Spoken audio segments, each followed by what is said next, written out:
Assalamualaikum warahmatullahi wabarakatuh. Saya Usep Sugiarto dari Prodi Hukum Ekonomi Syariah STAI Yafata Al-Jawami.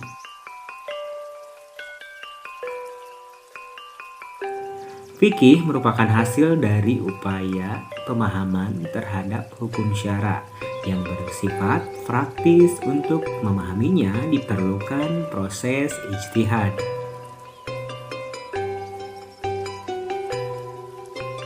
Hukum Islam ada 4, yaitu yang pertama adalah Al-Quran, hadis, ijma, dan qiyas. Al-Quran adalah kalam Allah yang diwahyukan kepada Nabi Muhammad SAW. Hadis adalah salah satu dari 4 sumber hukum Islam yang disepakati para ulama. Hadis menjadi rujukan bagi umat Islam untuk menjelaskan hukum-hukum yang terdapat dalam Al-Quran. Hadis dimaknai sebagai jadid, karib, dan kabar. Dalam definisinya, hadis adalah pernyataan, perbuatan, persetujuan diam-diam, atau sifat yang dinisbahkan kepada Nabi Muhammad SAW.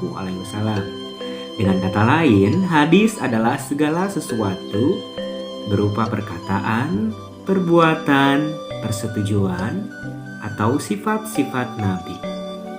Ijma adalah kesepakatan para mujtahid umat Islam di suatu masa sesudah masa Nabi Muhammad SAW terhadap sesuatu urusan. Qiyas adalah menyamakan sesuatu yang tidak memiliki nas hukum dengan sesuatu yang ada nas hukum berdasarkan kesamaan ilat atau kemaslahatan yang diperhatikan syara. Qiyas juga dapat diartikan sebagai kegiatan melakukan padanan suatu hukum terhadap hukum lain. Menurut para ulama fikih, qiyas berarti menghubungkan suatu kejadian yang tidak ada nasnya kepada kejadian lain yang ada nasnya atau hukumnya. Contoh qiyas bervariasi. Menurut saya pribadi, bisa sebagai menentukan narkotika atau obat-obatan terlarang sebagai barang khamar atau minuman yang memabukkan, dan itu diharamkan oleh hukum Islam. Ada juga sewa menyewa, misalkan ketika azan salat Jumat memiliki hukum, yaitu hukumnya makruh. Jadi pada saat salat Jumat masyarakat atau wanita khususnya harus berada di dalam, jangan keluar rumah, dan tidak boleh ada transaksi jual beli ketika salat Jumat dilakukan oleh umat Islam. Contoh qiyas lainnya ada tentang peraturan-peraturan yang dibuat pada masa COVID-19. Mungkin teman-teman tahu ya, peraturan-peraturan pada masa COVID-19 itu apa?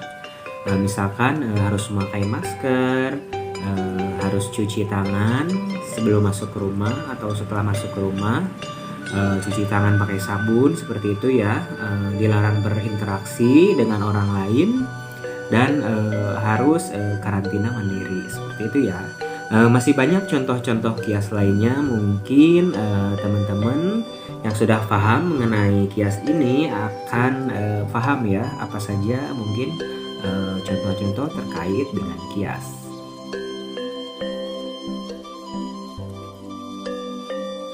Perbedaan usul fikih dan fikih bisa diartikan misalkan sebagai berikut ya. Usul fikih adalah suatu ilmu yang mempelajari tentang berbagai kaidah dan pembahasan terhadap dalil-dalil syara atau dari Al-Quran dan As-Sunnah ya sumbernya, yang berhubungan dengan perbuatan manusia yang dibebankan atau dibebani hukum atau mukallaf, baik menyangkut masalah ibadah maupun muamalah dan sebagainya. Usul fikih ialah ilmu yang mengkaji tentang dalil fikih berupa kaidah untuk mengetahui cara penggunaannya, mengetahui keadaan orang yang menggunakannya atau mujtahid dengan tujuan mengeluarkan hukum amali atau perbuatan dari dalil-dalil secara terperinci dan jelas. Contohnya misalkan tidak membuang sampah sembarangan, tidak melakukan pemborosan dalam keuangan, jadi harus hemat ya, jangan boros. Dan tidak menebang sembarangan pohon demi mendirikan suatu bangunan atau rumah atau pabrik ataupun itu, karena ada dalilnya ya. Jadi memang kalau tidak salah memang kita tidak boleh menebang pohon sembarangan ya, kecuali memang situasi dan keadaan kita darurat, maka itu dibolehkan. Tapi kalau menebang pohon sembarangan misalkan untuk kepentingan mendirikan suatu bangunan, pabrik dan perusahaan lain tanpa melihat unsur-unsur urgensinya seperti apa ya, itu memang dilarang secara agama Islam ya teman-teman, seperti itu. Jadi secara etimologis fikih identik dengan al-faham yang berarti pengetahuan atau pemahaman. Ya, sedangkan secara terminologi, fikih adalah ilmu tentang hukum-hukum syara yang bersifat praktis dan diperoleh dari dalil-dalilnya yang terperinci. Fikih adalah satu bidang ilmu dalam syariat Islam yang secara khusus membahas persoalan hukum yang mengatur berbagai aspek kehidupan manusia, baik kehidupan pribadi, bermasyarakat, maupun kehidupan manusia dengan Tuhannya. Nah, jadi perbedaan usul fikih dan fikih sudah jelas ya. Jadi fikih itu membahas tentang persoalan-persoalan kehidupan manusia sehari-hari ya, bisa dari mengatur tentang kehidupan pribadi, bermasyarakat, gitu kan. Cara beribadah dan lain sebagainya, seperti itu ya. Nah teman-teman, fikih sendiri itu terbagi ke dalam 4 bagian ya.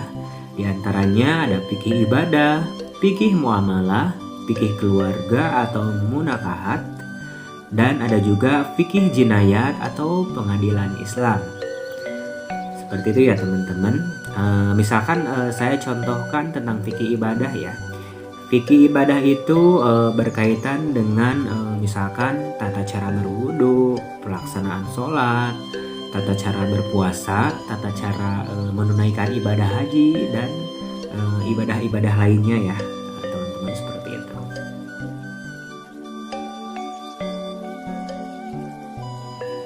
Ittiba secara istilah adalah mengikuti pendapat seseorang, baik itu para ulama, para fuqaha, dan sebagainya ya, dengan mengetahui serta memahami dalil atau hujah suatu perkara yang digunakan dan mengikuti mereka. Singkatnya, ittiba ini adalah upaya umat muslim untuk mengikuti atau menuruti semua yang telah diperintahkan, yang dilarang dan dibenarkan oleh Rasulullah Shallallahu Alaihi Wasallam. Dengan kata lain, ittiba sama saja dengan melaksanakan ajaran-ajaran agama Islam sesuai yang telah diperintahkan Nabi Muhammad Shallallahu Alaihi Wasallam atau yang telah dilakukan oleh Nabi Muhammad Shallallahu Alaihi Wasallam, seperti itu. Contoh-contoh ittiba antara lain adalah bisa meneladani Rasul, mengikuti sunnah, bersolawat dan mengagungkan Nabi Muhammad dan nabi-nabi yang lainnya, membenci yang dibenci oleh Allah dan Rasulnya, mencintai Al-Quran dengan cara membaca dan memahami isinya. Taklid adalah menerima perkataan orang lain yang dianggap kejujurannya karena kepercayaan yang baik terhadap orang lain tersebut. Taklid bukan berarti hanya mengambil pendapat orang lain tanpa hujah, tapi mengambil pendapat orang lain karena yakin akan kemampuan dan kesikahan orang lain tersebut. Taklid juga dapat dikatakan mengamalkan pendapat orang lain tanpa mengetahui dalil-dalilnya.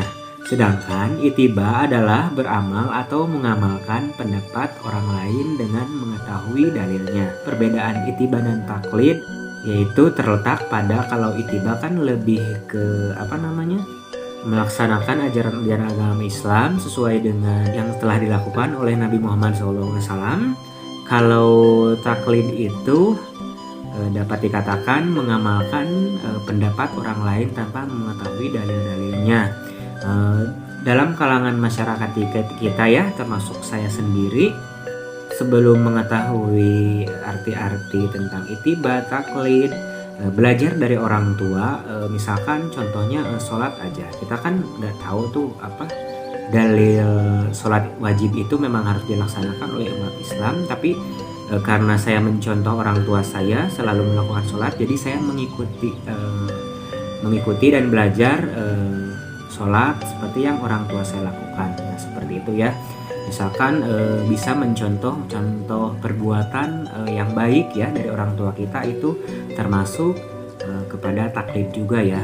Nah, misalkan mengikuti cara-cara perbuatan baik orang tua, atau meneladani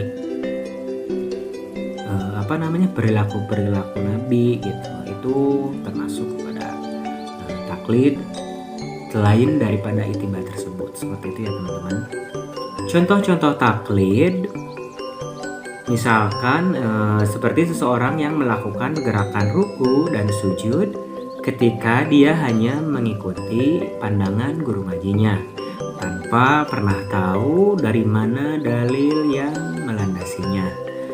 Ada juga kan contoh-contoh misalkan seorang anak yang mengikuti gerakan sholat orang tuanya tanpa dia tahu gitu dalilnya itu, atau bahwa hukumnya sholat wajib itu harus dilakukan gitu. Seperti itu ya teman-teman.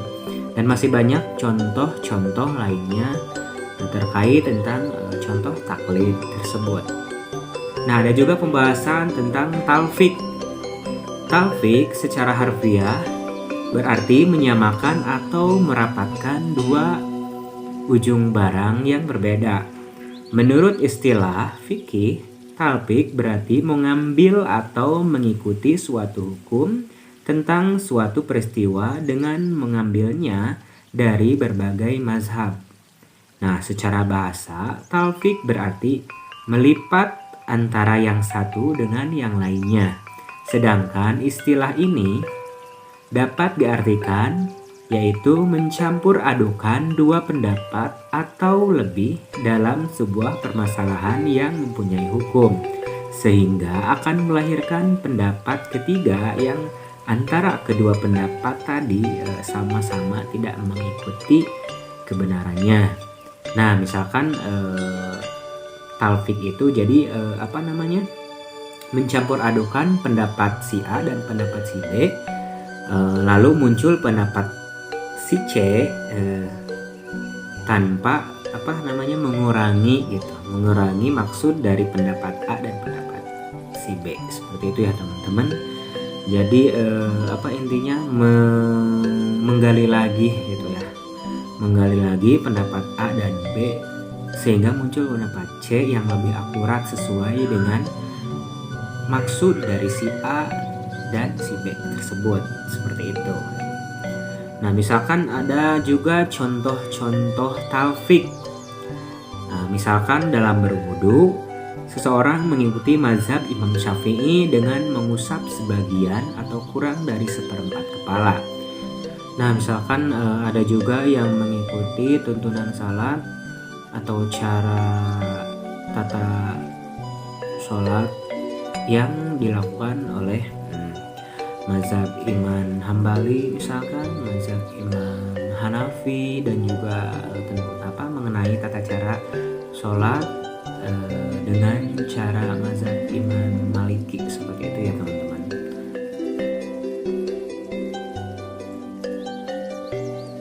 Kaidah-kaidah fikih atau kaidah-kaidah hukum Islam merupakan salah satu kekayaan peradaban Islam, khususnya di bidang hukum yang digunakan sebagai solusi dalam menghadapi problem kehidupan yang praktis baik individu maupun kolektif dengan cara yang arif dan bijaksana sesuai dengan tuntunan Al-Quran dan hadis.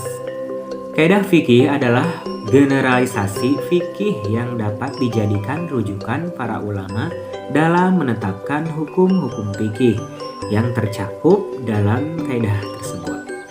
Kaidah fikih merupakan kumpulan dari sekian masalah fikih yang berfungsi untuk memudahkan para praktisi hukum Islam dalam melakukan istinbat hukum. Kaidah fikih merupakan simpul-simpul umum dari beberapa permasalahan hukum Islam yang digunakan oleh fuqaha dalam mencari solusi permasalahan hukum yang muncul di tengah masyarakat dalam berbagai tema, baik itu ibadah, muamalah, maupun isu-isu hukum Islam kontemporer.